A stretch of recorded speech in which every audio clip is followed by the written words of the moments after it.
లేదు సార్, మీరు నన్ను ఎంత కన్వే చేసినా నేనేంటో నాకు అర్థమైంది. ఇంకా నా పని అయిపోయినట్లే. నిజమా? సరే గాని నీ వయసు ఎంత పూర్ణ? 40 ఏళ్ళు సార్. 40 ఏళ్లకే నీ పని అయిపోయిందని ఎలా చెబుతున్నావు?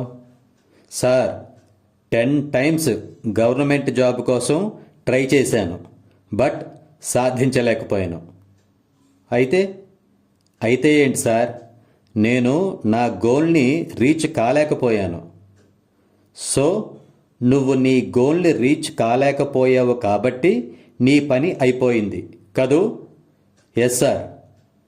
చూడు పూర్ణ, మొదటి విషయం, గవర్నమెంట్ జాబ్ అనేది నీ గోల్ కాదు. నీ ఇంట్లో వాళ్ళు, నీకు పిల్లను ఇవ్వాలనుకున్న వాళ్ళు ప్రెజర్ చేయడం వలన నువ్వు జాబ్ ట్రయల్స్ వేశావు. నీ గోల్ ఇది కాదు కాబట్టి నువ్వు ఫెయిల్ అయినట్లు కాదు.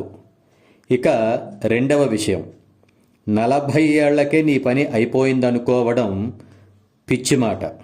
ఎందుకంటే ఈ ప్రపంచంలో గవర్నమెంట్ జాబ్ అనేది జస్ట్ ఒక పని. అదేమీ జీవిత లక్ష్యం కాదు. అలాంటి దానికోసం జీవితం అయిపోయిందని ఇలా మిగిలిపోతావా? నిజంగా నువ్వు గోల్ని కలిగి ఉంటే, దానిని అచీవ్ చేయాలనుకుంటే ఏ వయస్సులోనైనా అది నీకు సాధ్యమే. అందుకని నీ ఏజ్ని మర్చిపో. నీ గోల్ ఏమిటో ఆలోచన చేసి దానిని మాత్రమే గుర్తుపెట్టుకో. Because as per your knowledge you are always young. Just find your actual goal. Jai Hind.